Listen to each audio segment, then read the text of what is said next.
effort to get to a ski slope.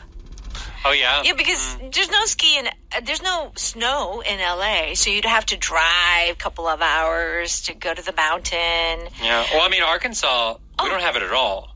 So where did you go? We had to go to, like, Utah. So, like, where Californians go. Really? It was, like, Utah or Vermont. Oh, that's too far. It was really far. So it was like a day to get there. Oh, my goodness. Well, that's quite far. Yeah. How long did it take from Arkansas to Utah? I mean, I never went, but if you were driving, it was over a day because you'd have to find a hotel in the middle. Got it. And then go the rest of Right. the way. Well, that's quite... For people, a lot of people in LA, the big place was Mammoth, which was about, like, I think 5-6 hours. Lake Utah. I mean... Not Utah. Oh, Lake Tahoe? Lake Tahoe, thank you. That was kind of the area that we would go to. Is that Colorado or Utah or Nevada? No. It is California. Lake Tahoe is California. Oh. Yeah. So, anyway, so it seems maybe that is the reason why we're not skiers. It was just so far away. It's too far. Yeah. It's too far. But in Korea, we've got mountains close by. I'm sure we have a lot of listeners who are skiers. However... Today, hitting the slopes, you seem shaken up by that crash. There was a crash. Yes. If you are shaken up, what does this mean? This means you've kind of lost your confidence. You're kind of... You're shaken in the sense of like something bad happened to you. Yeah. And you're no longer feeling settled. You're no longer feeling safe, kind of. That's right. Imagine yourself... and there's some sort of accident and you start shaking. You're feeling like, oh my gosh, like in state of shock. Yeah, there's a shock. It's like things aren't stable because something bad has just happened. That's right. So, 스노보드 타기, 그 충돌로 내가 충격을 받은 것 같아. Okay. So, yeah, shaking up. We'll talk more about that. How about if you bite it? Are we eating something? Maybe. You might. In this case, you might be eating snow. Right. Because bite it is a casual term to mean that you have fallen. And we often use it for sports like skiing, snowboarding. It's kind of slang. Skateboarding. Yeah. To bite it means you fell off and you hit the ground. That's right. Yeah. How about if you say, I call it quits? You're giving up. No more. No more. I give up. Okay. Let's go ahead and listen to our dialogue.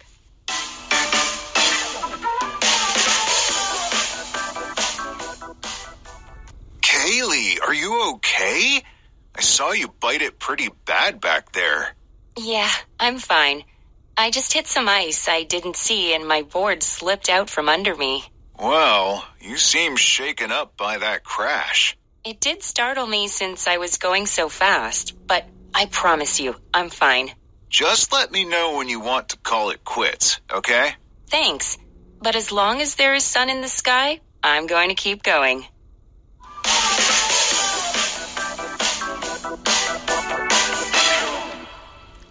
Okay, here we go. Please join us on page 110. You can find the power dialogue there. David says, Kaylee, are you okay? I saw you bite it pretty bad back there. So, I saw you bite it. Yeah. This is an interesting expression to say that you fell pretty badly. Yeah. So bite it is a word used to say you fall, and it does seem like you're falling face first into the ground. And you're biting the snow. Right. Yeah. So you can say bite it. I have also heard eat it or eat the dirt. Yeah. These are all things. Basically, the ground and your face have met because you are no longer vertical. Right. Is kind of the feeling of this phrase. Right. So it's not even like a slipping. It's more of a forward falling and you're completely just landing on your face kind of fall. Right. So you wouldn't say, you could say this sentence, for example, I didn't just fall. I bit it.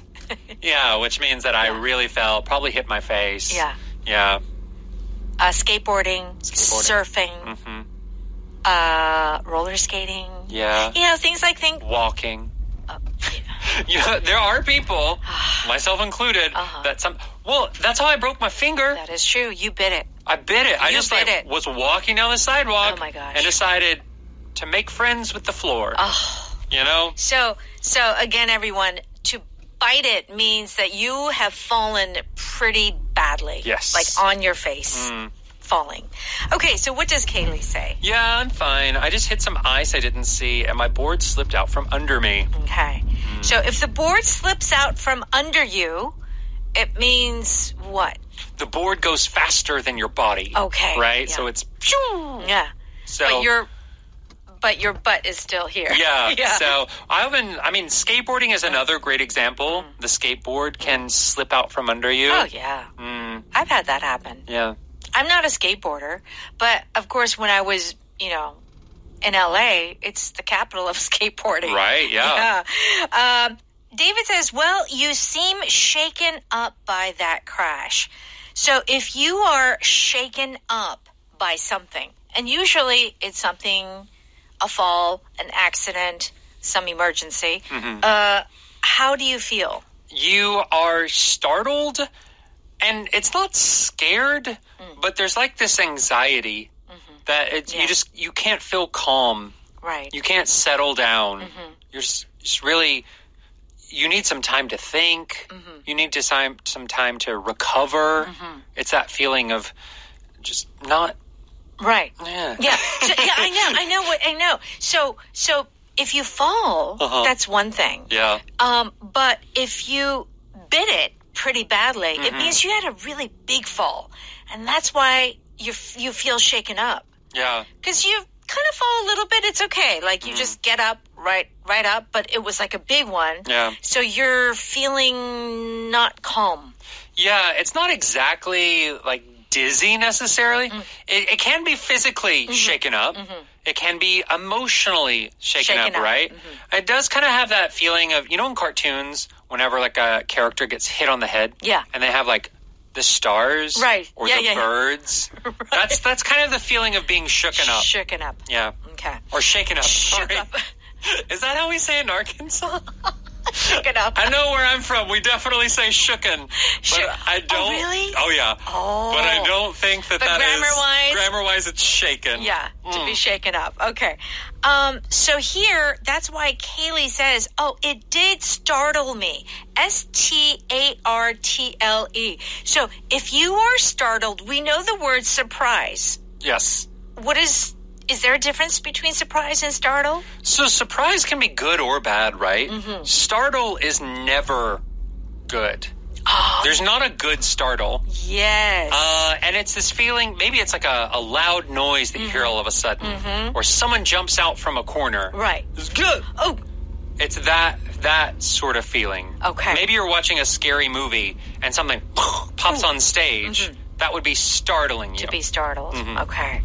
And it did startle me since I was going so fast, but I promise you, I'm fine. So why is she making a promise? Is she making a promise? What is she saying, really? She's saying, believe me. Yeah. We often use this when it's like, it's okay. Yeah, I promise. Don't it's okay. worry. Yeah. It'll be fine. Yeah, it's not so much yaksok. It Yeah. just is assuring the other person.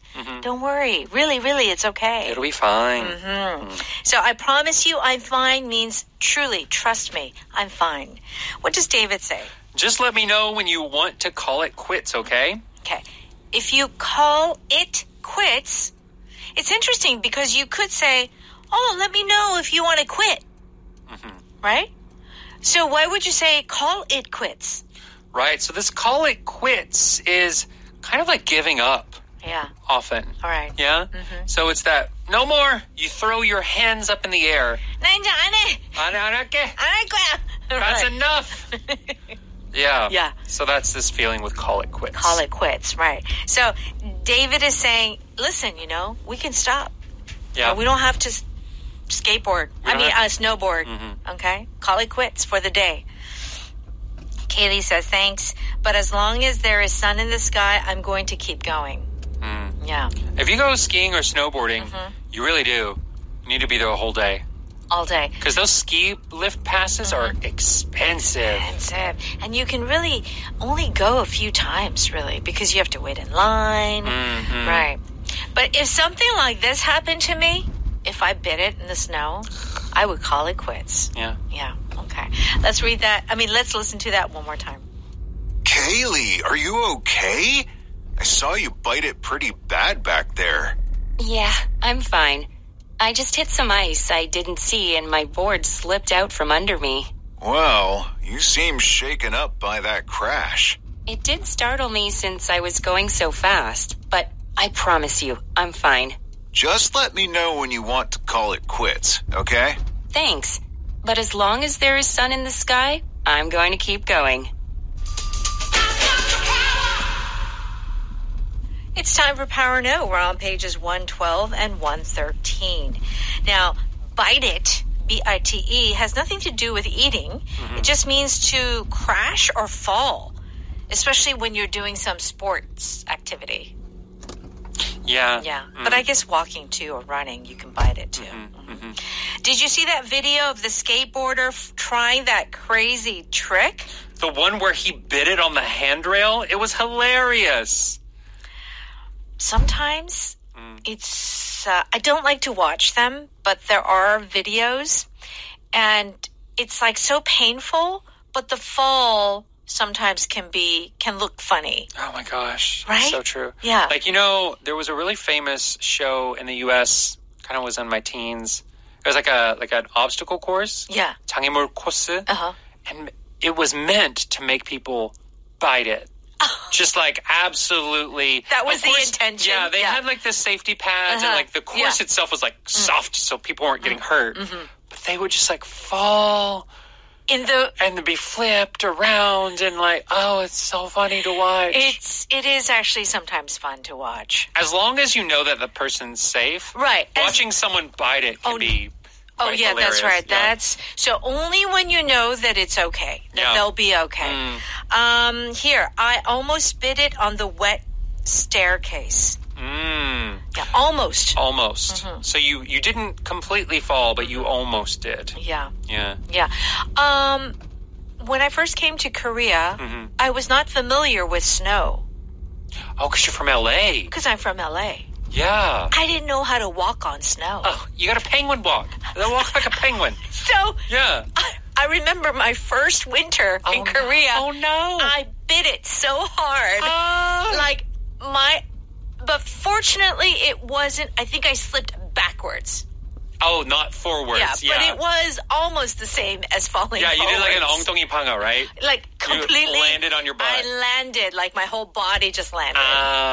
Yeah. Yeah. I bit it real hard. That's true. And these hills, I used to live in Haebangchon.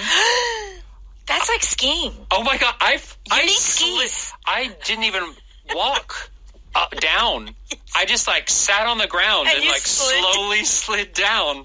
Because I knew there was I would have definitely bit it if I tried to walk it. Everyone, for those of our listeners who are not in Seoul, Haebangchon is located in a part of Itaewon. Yeah. And it's very hilly. Oh my gosh. Okay. All right. Shaken up means, wow, you're really startled, you're shocked, you're upset. You seem shaken up. What happened? I found out that my brother is being sent to fight in the war. Okay. That can definitely...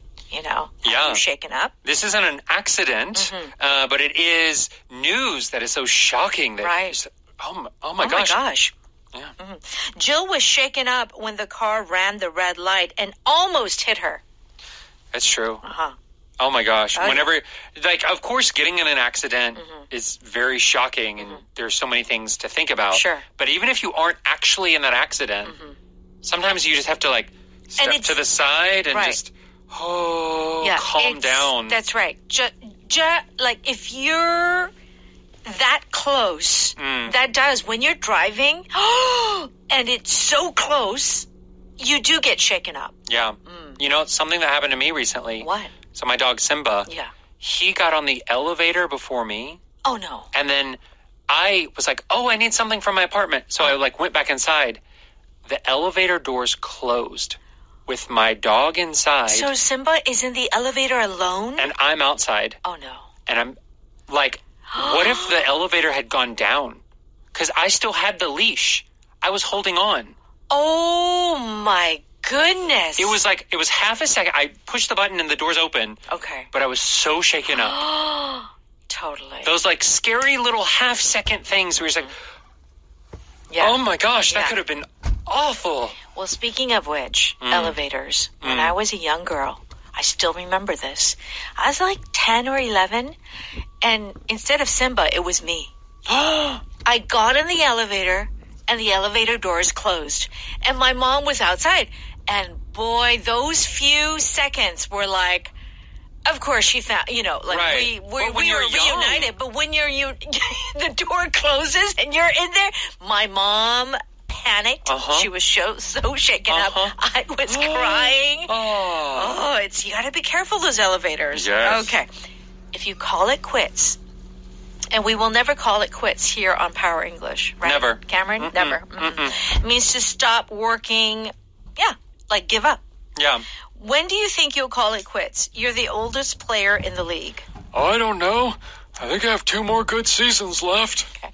Like athletes, of course, 40 is old. Yeah, Right? generally. And here, it's not give up in the sense of like, I can't do it, but a person's career doesn't have an end, like a clear end, right? Yeah, right. So it's kind of like, okay, this is enough. Okay. This is as far as I'm ready going. to go. Yeah. When you decide to call it quits, I'll be at the pizzeria with Rex and Tanya. So this means when you decide to stop working, Yeah, probably. because you're probably not going to finish. So it's not always, it is a giving up of a sense, because you didn't finish completely. Right. But it may be that you're calling it quits for the day. For the day. And starting again tomorrow. Right. So in the office, you'll hear people say, okay, I'm calling it quits for today. I didn't finish, today. Yeah, I didn't finish the report. I'm calling it quits and I'll do it tomorrow. Okay, very good. Our power pattern is, but I promise you, which is basically letting the other person know it's going to be okay. Yeah. Trust me. Okay. I wasn't expecting you to say that, but I promise you I'm not angry. Trust my words. Yeah. The flood damaged the construction site, but I promise you we'll be back to work soon. Okay. Don't worry. All right. It'll be okay. Do check out our power vocab on page 114. There's a nice definition there. And we need to wrap up our show. Have a wonderful day, and we'll see you tomorrow. Bye-bye.